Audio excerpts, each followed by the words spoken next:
ان صفتوں کو حقیقتاً تکوینی سطح پر، تکوینی تخلیقی سطح پر، وجودی سطح پر پروان چڑھانا کس کا کام ہے؟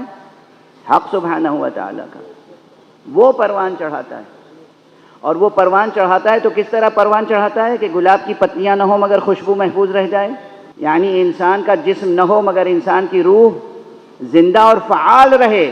جملہ یاد رکھیے گا آج، شاید اس سے پہلے کبھی میں نے اس طریقے سے اس حقیقت کی طرف اشارہ نہیں کیا ہے۔ یہ یاد رکھیے گا، یہ جو عام طور پر برزخ کے حالات لوگ بتاتے رہتے ہیں اور ڈراتے رہتے ہیں، یہ عجیب و غریب بیان ہے۔ میں اس وقت اس بیان پہ کوئی تبصرہ نہیں کروں گا۔ اگر انسان مکمل طور پر شریعت پر عمل کرے رضائے حق کے لیے، اس کا جسم نہ ہو، اس کی روح جسم سے جدا ہو جائے امر الہی سے، تب بھی اس کی روح فعال رہتی ہے۔ جو اس کی روح چاہتی ہے وہ انجام پاتے رہتے ہیں کام۔ میں نے کیا عرض کیا؟ گلاب کی پتیاں نہ ہوں، خاک میں دفن ہو جائیں، لیکن اگر اس کی روح محفوظ کر لی گئی ہے، اس کا جوہر، اس کا عطر محفوظ کر لیا گیا ہے، تو اس کی خوشبو باقی رہتی ہے۔ یہی معصوم جسموں کا ہے۔ معصوم بظاہر دفن ہو جاتا ہے، مگر اس کا کام اللہ نے اسے دیا ہے ہدایت کرنا، تو اس کی ہدایت کا سفر جاری رہتا ہے۔ اگر کسی کو اللہ نے دست خدا بنایا ہے تو فزیکلی جا کے مدد کرنا شرط نہیں ہے۔ جسم زیر قبر ہے، علی کو پکارو، علی مدد کرتے ہیں، کیونکہ ان کے ہاتھ کی ضرورت نہیں ہے اب مدد کرنے کے لیے۔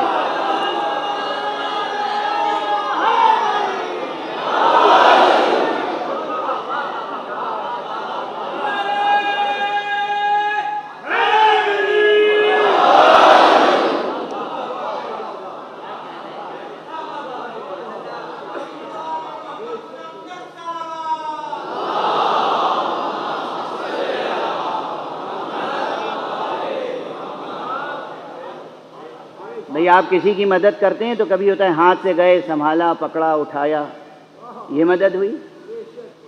کوئی گرتا ہوا ہو انسان تو آپ اسے دوڑ کے پکڑتے ہیں اپنے ہاتھوں سے، لیکن جس نے سفر کمال طے کیا ہو اور خدا نے اسے سفر کمال طے کرایا ہو، یہ تو مثال دے رہا ہوں نا۔ یہاں بھی ان معصومین کی مدح کا حق ادا کہاں ہو سکتا ہے؟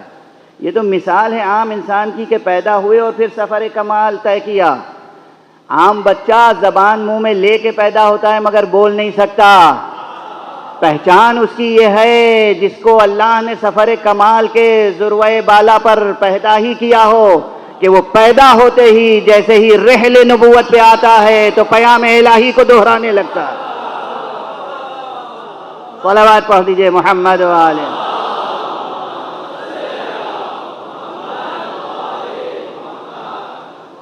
لوگوں کی سمجھ میں نہیں آتی یہ باتیں تو اس میں میرا کیا قصور ہے؟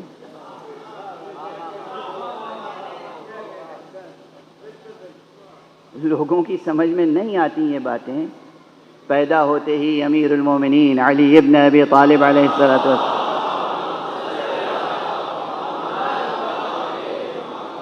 جیسے ہی دست مبارک مصطفیٰ پر تشریف لائے تو آنکھیں کھولی۔ ابھی میں نے مثال دی تھی، بچہ پیدا ہوتا ہے باپ کو بھی نہیں پہچانتا،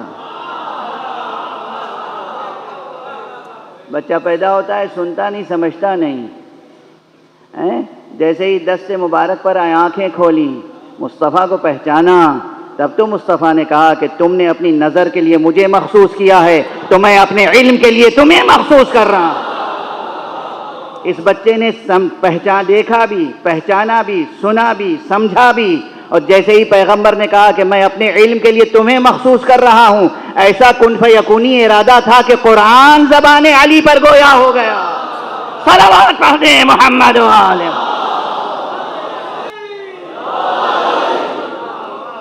میں نے ابھی کہا تھا نا کہ مادے میں سایہ ہوتا ہے لیکن نور خالص تک جانا ہے۔ ہم انہیں نوری کیوں کہتے ہیں؟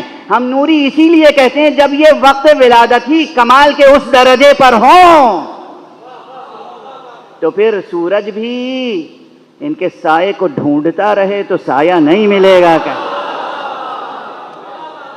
صلوات پڑھ دیں محمد و آلہ۔